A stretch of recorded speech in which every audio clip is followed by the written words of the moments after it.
Did you get, I was got, COVID the parting gift at Zillow Unlocked? Did they give that to you in like a they gift did. bag Yeah. or the flu? Was that the options? They did. Byron They went were to in Las and Vegas out. to unlock the genome sequence to the next and final strain in the COVID ladder. If you're not getting educated about local and national real estate market conditions, elections that might affect the market, jobs reports, we've got it all here on this week's episode of Knowledge Brokers. I'm Tom Toole here with Byron Lazine and Josh Rubin in from New York City. We're going to get right into this with the Mamdani election, and we're also going to be talking about the pseudo jobs report we got since the government has been off for 38, 39 days right now. And when was the last time you guys took a 38-day vacation out of curiosity? Have either of you done this? I'm not aware of it in my schedule. I'm about to take a 38-hour vacation after this pod with my fever, but this guy's Byron Lazine is not feeling well. I think that what's happening in Congress with the vacation is that they're essentially protesting the varying sides perspectives, and so until they have a meeting of the minds and are able to reach across the aisle, we're not likely to see any degree of settlement. But it needs to happen. It needs to happen soon, because it's not only government workers, but there was just a federal court ruling this week about the food vouchers for the people who are on government assistance simply to eat, and the federal court mandated that the United States continue to pay for those services. Well, there's a lot of that happening right now, and we'll dive into this in a second. I mean, TSA is shut down at Philadelphia International Airport. They're no longer having TSA pre-check. County court clerks are required to work without pay for a month and a half, and I mean, those people rely on that income. So there are some real issues here with the government shutdown. That's why we don't have a real jobs report. But luckily, we have people that know what they're talking about and can give us some indication what's happening with jobs. And we're going to talk about the NAR home buyer and seller profile that was just released. So, Josh, let's get into this first. We all know that Zohran Mamdani was elected the New York City mayor on Tuesday, and friend of the show, we actually tried to get Joy on. Joy Matalios. I just call her Joy, from Greenwich, Connecticut. Incredible agent up there. She was quoted in a New York Post article that said by the end of the day after the elections, this was Wednesday, she had stopped counting the amount of inquiries she got from New York City families that were inquiring about moving to Connecticut. And they are reporting a frenzy reminiscent of the early pandemic exodus, with properties vanishing in days and fierce competition and all cash deals that are pushing prices far beyond expectations. So we got Josh here because Josh is in New York City. So what are you seeing on the other side of this? We can get into the article here with Joy, but I want to get your reaction being on the ground. You were pretty vocal about getting out and voting and doing this stuff. What are you seeing as the top resale team at Douglas Elliman in New York City? Is that in the short term, there's a little bit of a knee-jerk reaction, and people are fearful, about the implications of Mamdani's agenda. But let's not forget that just because he has certain ideas doesn't necessarily mean that he's going to be able to execute that vision. It's going to require a number of different entities to work in conjunction with one another to enforce these actions. So the city alone does not decide on anything but property taxes when it comes to taxation. He does not control the MTA, that's the Mass Transit Authority, as far as an increase in fares or free bus fares, as he's been known to claim. So the reality is that it's going to be more of the same. And as many of my friends and colleagues have said, if we made it through the last couple of administrations, including Bill de Blasio and Eric Adams, then this is not going to be any different. It's just going to be more of the same. And his socialist agenda is something that we faced, multiple times over the last 100 years. This is not the first outwardly socialist mayor. Yeah, I agree with the knee-jerk reaction. That's why I wanted Joy. I mean, we all know Joy really well, and Joy is not somebody who fabricates anything. I mean, she's been one of the top Greenwich, Connecticut agents for a long period of time. And so, I did find it interesting that, you know, I just don't think Joy would be talking her book up so much, like, and saying that she's getting a ton of calls, inbound calls, where there's people interested in Western Fairfield County, if she wasn't getting them. And so, what are the areas that any outbound migration from New York City would really impact? It would be her part of the world, Western Fairfield County in Connecticut, the surrounding towns from Greenwich. It would be Westchester, and it would possibly be, Southern Florida. Now, I think that there's going to be just a lot of emotional posts that you're going to see online from New York City residents saying, I'm out of here. And then when it really comes down to it, moving is hard. And there's a couple things. One, do you even know where you're moving to? Like, you're not going to move to Miami unless you really have spent some time in Miami. That's a big jump. Okay. Do you really know where you're moving to? And do you own in the city? Because if you own in the city, what are you doing with that apartment? And then is your job, are you even able to move without having a short commute? Is your job actually moving? And I think it's going to depend a lot on that. I don't know if Bobby, can you play this? But you're seeing posts like this everywhere, this Florida agent, who I don't know. Like, I know Joy and her comments in the post. I've got no reason not to believe what Joy said in the post. But then you're going to see videos like this, Bobby. If you can play this one. This one's kind of going viral right now all across. Okay, y'all, I'm not going to lie. I did not think exactly this was going to happen. I thought this guy was going to win in New York City. I thought that our market was going to pick up, but I didn't think it was going to happen like the next morning. I'm like, okay, my sellers settle down. I don't think they're just going to come, racing down and, from New York City, but it's, I don't know. I don't even know what time it is, 3 or 4 o'clock. I've literally been on the phone since 7 a.m., nonstop back-to-back calls. I had showings scheduled for listings that haven't had showings in a month. And yeah, I was wrong, because it literally turned on like a light bulb, literally blew off like a firecracker. And the post-socialist New York City political market is here on our shores in Palm Beach. Welcome. Again, don't know her. I do know Joy.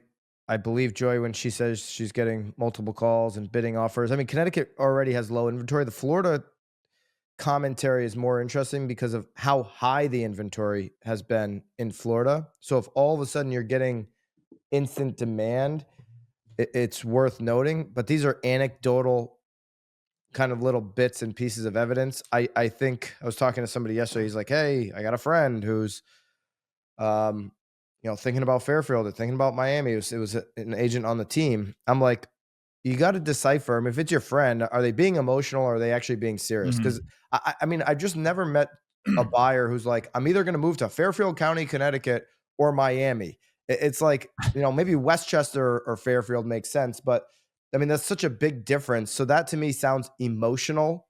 And how many of these emotional decisions right now are just never going to come to be? And how many jobs are actually going to allow for people to move out? If you look at, let's go to Barry Sternlicht. Barry Sternlicht owns Starwood Capital, which controls a ton of multifamily across the country. Starwood Capital is an investment firm. Barry Sternlight's the CEO.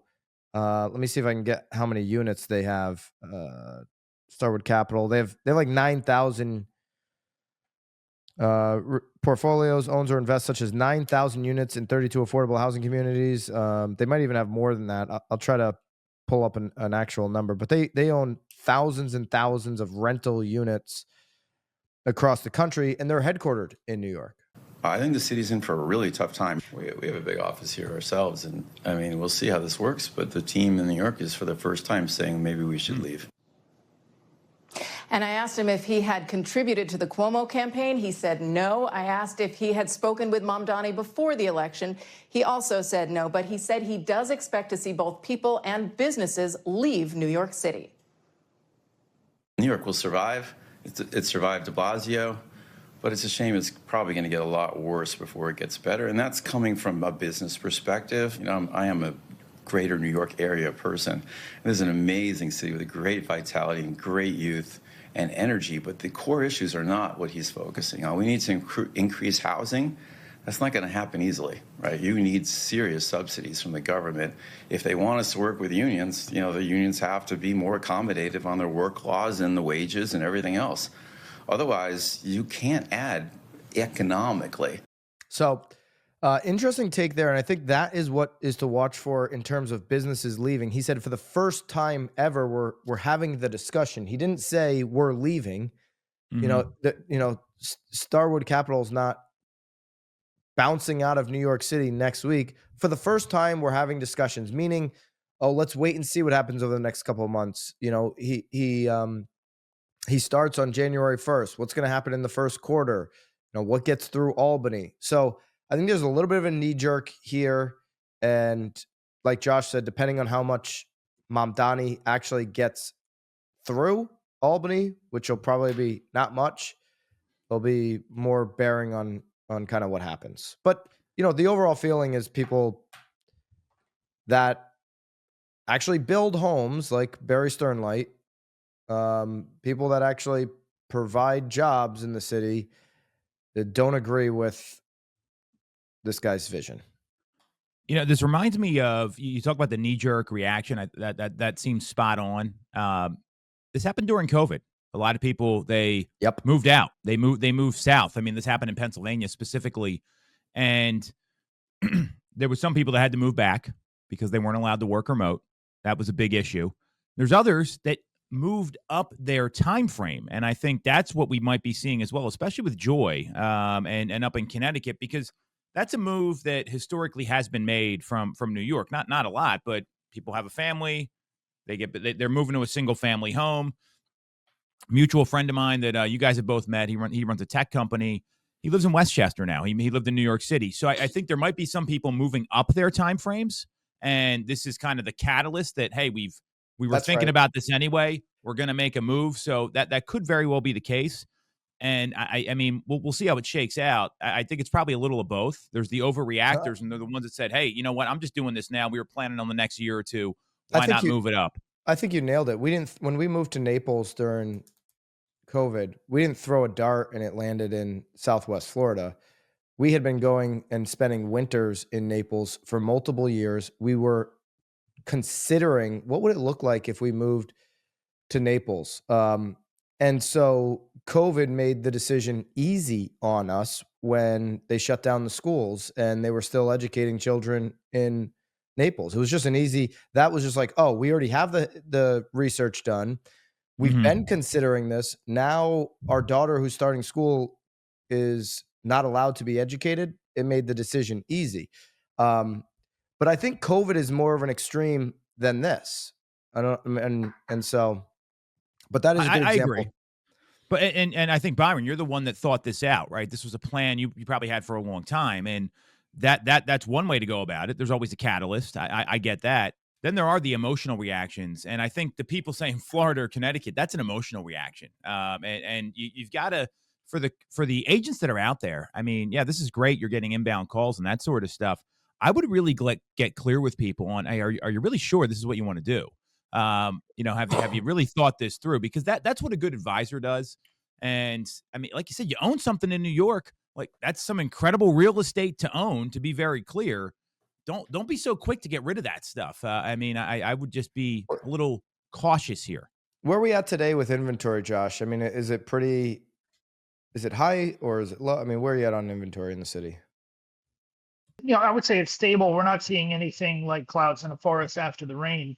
We're not seeing a significant uptick in people wanting to sell because of Mamdani. There's more conversations being had around, well, you know, hey, maybe I should have taken that offer, or, you know, a lot of my friends are talking about moving. I mean, everybody's talking about moving. But let's be clear, the people who Good will point. actually move in the near term as a result of Mamdani, these are people who are simply seeing their plans moving up earlier than they would have. Yeah. So people who might have been considering moving at some point in the next 1, 2, or 3 years are now thinking maybe we should do it in the next 3 to 6 months before his so-called mandate comes to fruition. But at the end of the day, I'm not worried. New York has been through, just in my career, long-term capital in the late 90s, which brought financial markets to their knees. Then we saw the dot-com bust. Shortly thereafter, we saw September 11th. And then 7 short years later, we saw Lehman Brothers, Hurricane Sandy, the pandemic. I mean, and New York has been at the epicenter of each of these moments. What's happened? New York bounced back. New York bounced back quicker than ever. Let's take Lehman Brothers and the financial crisis of 2008 into 2009. That brought the world to its knees, right? The TARP money came in February, March 2009. New York bounced back. We were seeing pre-Lehman prices in New York City within 12 months. What happened to the rest of the country? The rest of the country was trying to figure out which end was up for the next 2 years.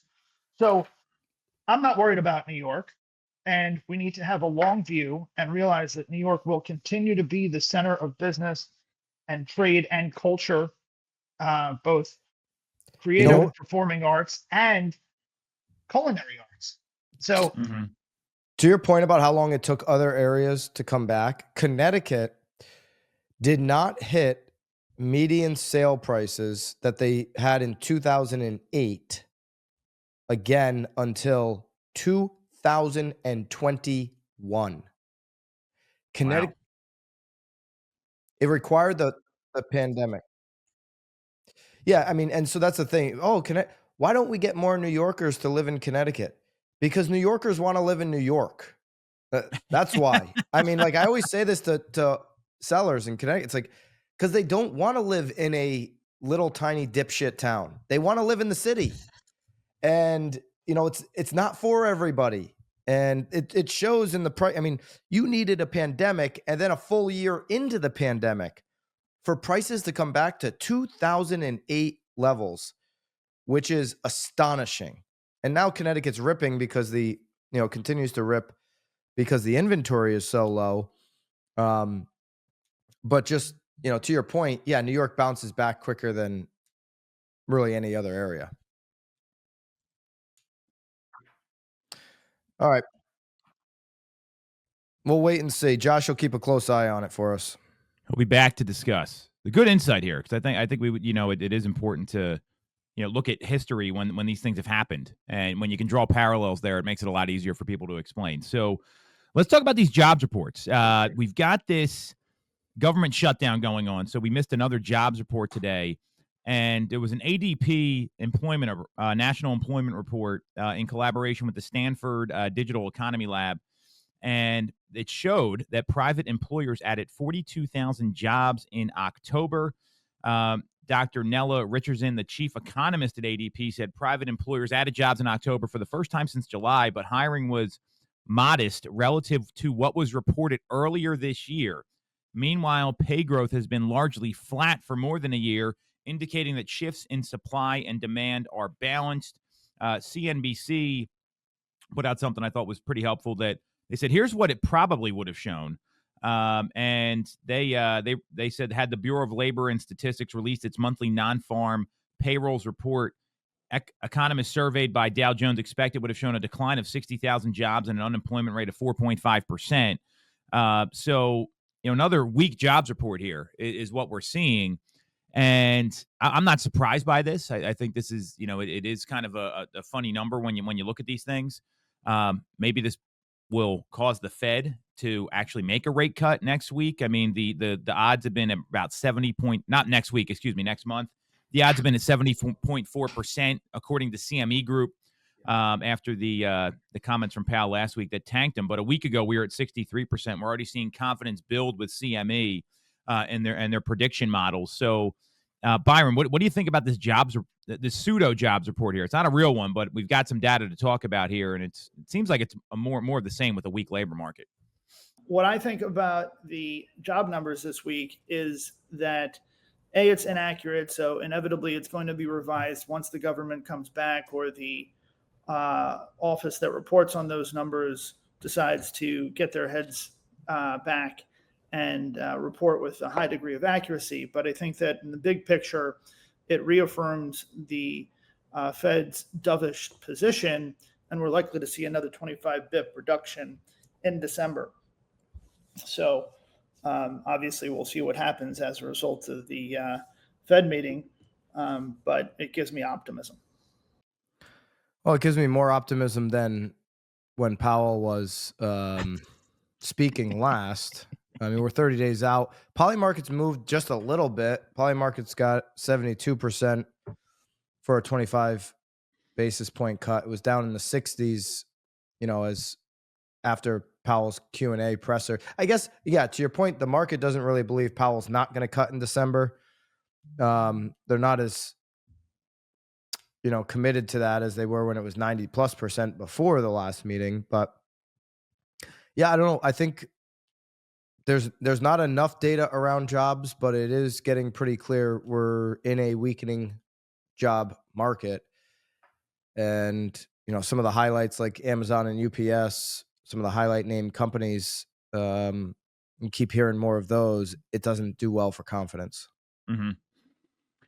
Yeah, I don't know that they're going to report these numbers accurately, Josh. They revise these jobs numbers all the time when they do come out. I think it's just more of we talked last week that it seems like Jerome Powell might be a little disruptive on purpose. I know those are Byron's specific words before the pod, and didn't really line up with what the Fed actions were. So I'm pretty optimistic here that we are going to see another 25 basis point cut in December.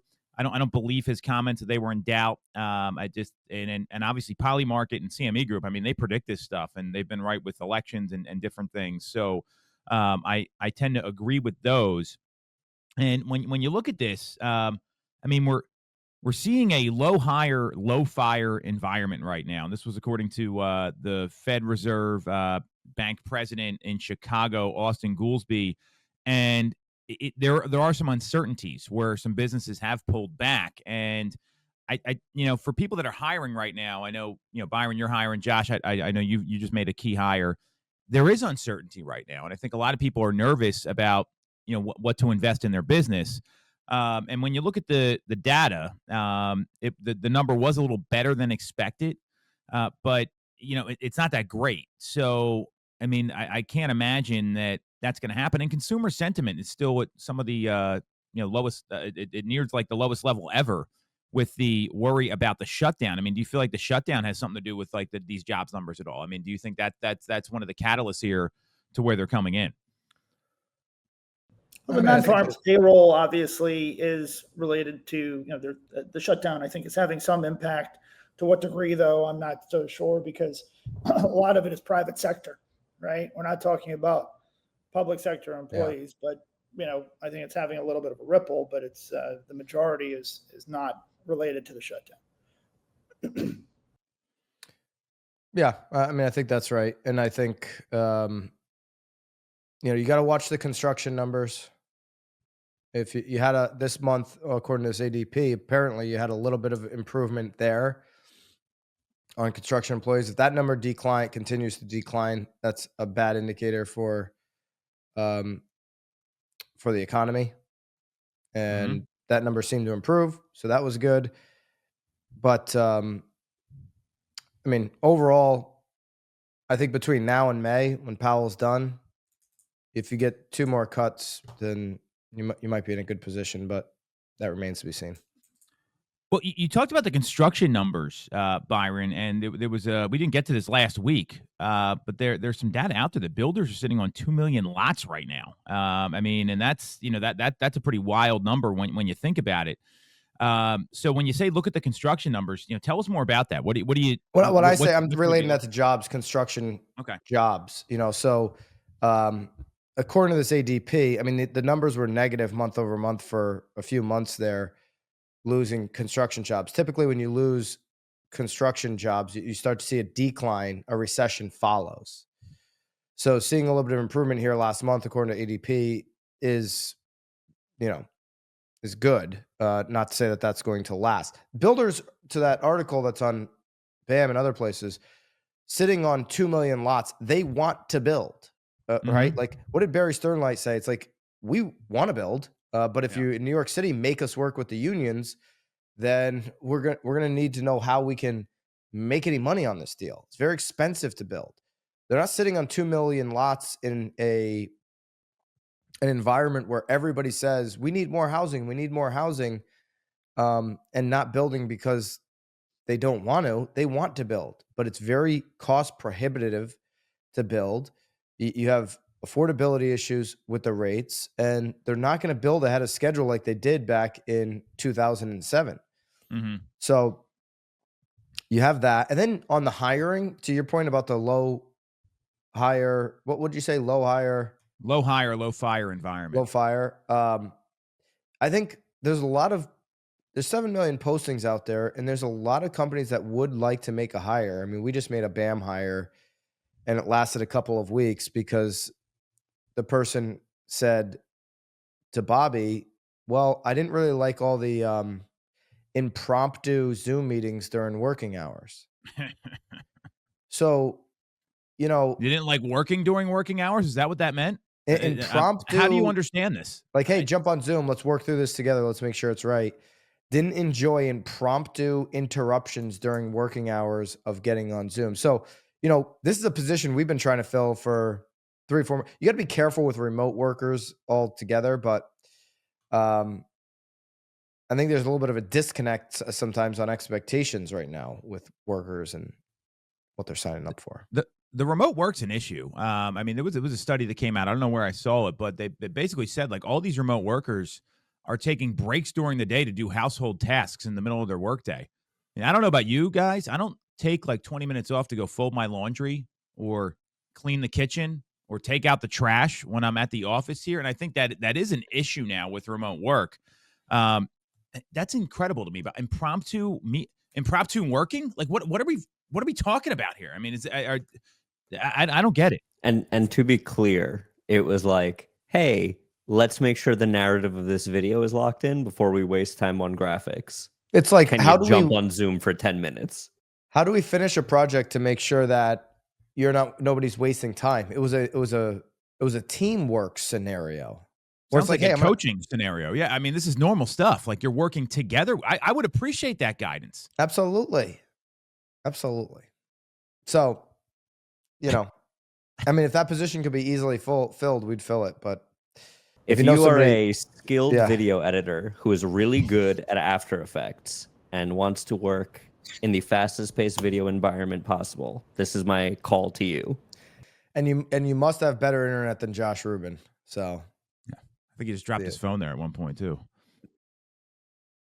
Yeah, you are. All right, let's get to the last one so I can get to the doctor. All right, yeah. Byron is this is how you show up, ladies and fellas, like Byron Lazine did today with a triple-digit fever. So NAR just released its home buyer and seller profile, and we can go much deeper into this next week. There was 2 things that jumped out at me. Bam did a great job putting this together. The first one, we just talked about affordability. The share of first-time home buyers fell to a record low of 21% in the 2025 report from NAR. And in addition to that, for the first time, the typical first-time buyer is 40 years old. For some perspective, this number was 33 in 2020. Think about what you were doing seven years ago. I mean, lives change dramatically here. And to me, that just highlights the affordability barriers and also household formation. People are delaying life. They're getting married later. They're having kids later. And it seems like the entry point is really tough. The share of first-time home buyers was dropped by 50% since 2007. So that's a pretty massive drop. Josh, do you even get any first-time home buyers in New York City? I mean, what's that? You're in a very expensive market. I mean, do those people even exist? Yeah, there's plenty of first-time buyers in New York City because they don't want to spend, $4,000 a month on a closet, essentially, which is what's, I mean, studios, that's low for a studio in a doorman building. It's not unusual to see nice, single room apartments with a kitchen, closet, and bathroom in a doorman building in a nice neighborhood going for $5,000 a month. So when you think about what you can do with $5,000 a month, I mean, I just spoke to my loan officer at Citibank this morning. Shout out to Ron Reamer. And, it's $6,000 per million, right? So $5,000 a month, that's probably going to get you, $800,000 or $900,000 in borrowing power, right? So even with HOAs of, call it $1,500, you're still looking at a $700,000 purchase. So, we definitely get a lot of first-time buyers. Those are people who are the studio and one-bedroom market, and you get the move-up market to the 2 and 3 bedrooms. So that's what really fuels the base of our market.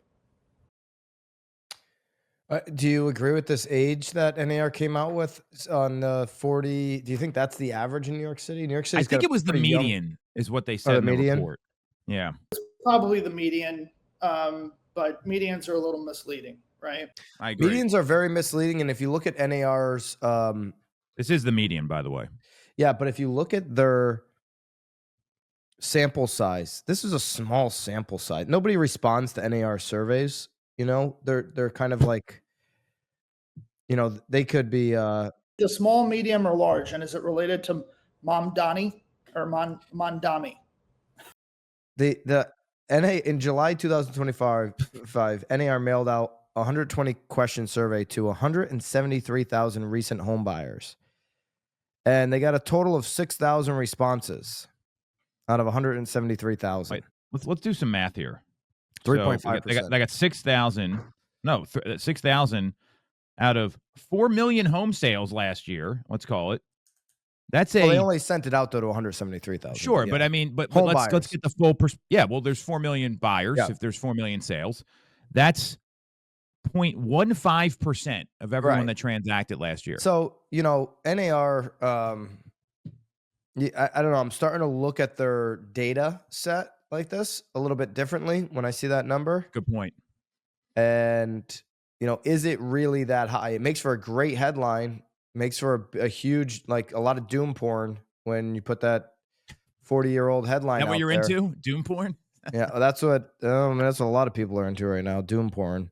But the under 30. I mean, the under 30 elected Mamdani for these reasons: high rent, feel like they can't buy a home, groceries, student debt, credit card debt, health insurance, savings.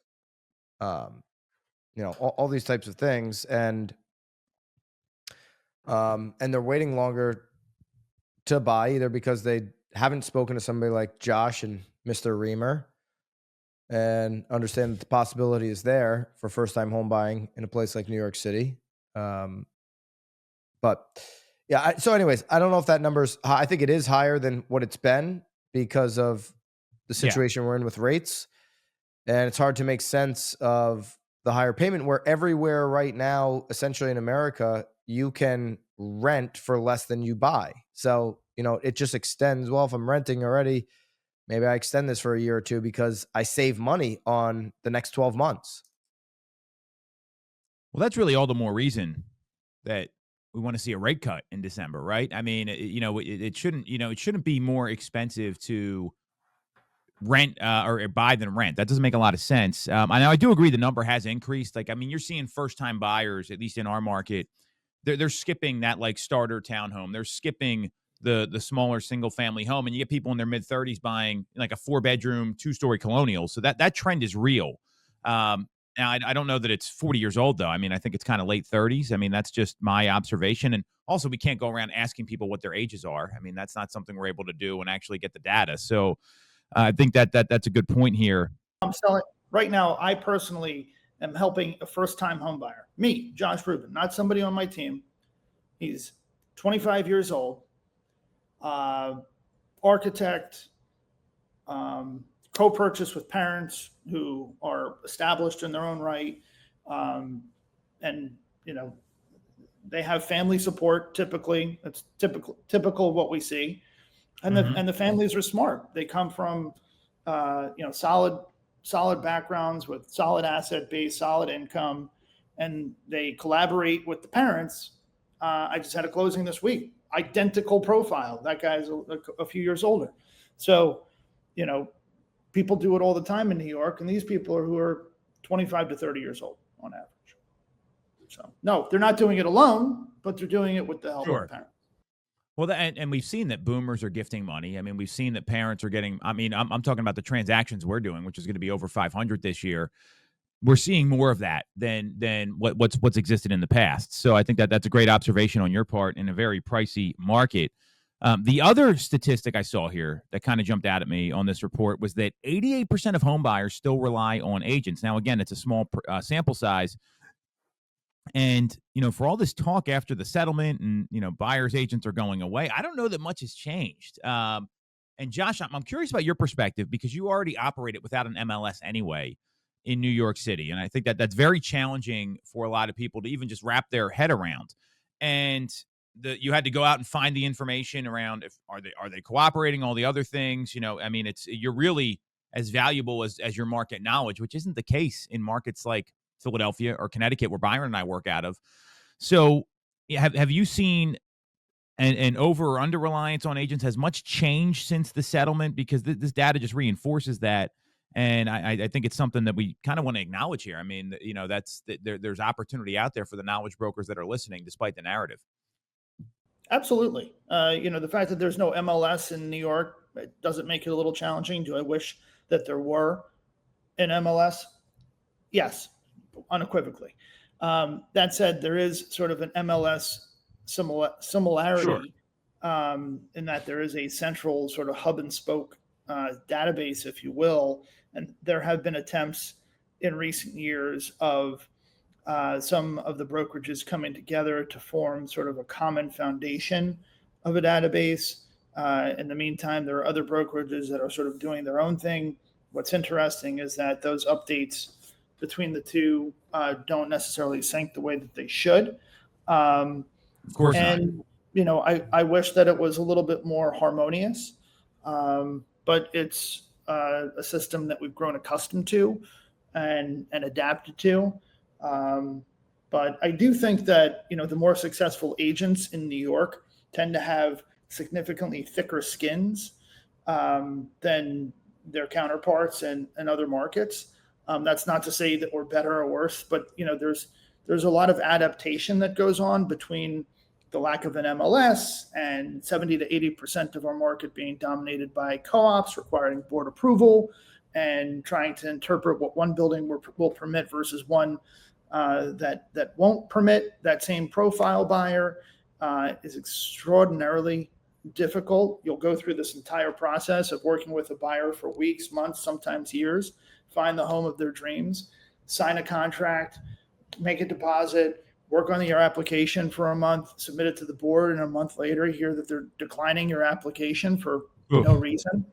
It really is a true gut punch to the morale of the agent, the morale of the buyer. The buyer, of course, wants to, find justification in their experience, and they blame the agent.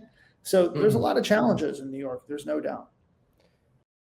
Yeah, the agent gets blamed for things Everything. that don't go right in the situation. This number here, 88% of home buyers still rely on agents. That's a higher number than in 2019. So it really speaks to, kind of the fears around that settlement, not being valid. If you are, consumers want to work with an agent, right? Now, they want variety and be able to negotiate and all of that kind of stuff. But at the end of the day, they still want to work with an agent. Numbers higher than what it was. Yeah, and you look how they're finding these agents, and I think this is where agents need to get real about where their business is coming from instead of getting emotional. Byron, you talk about this all the time.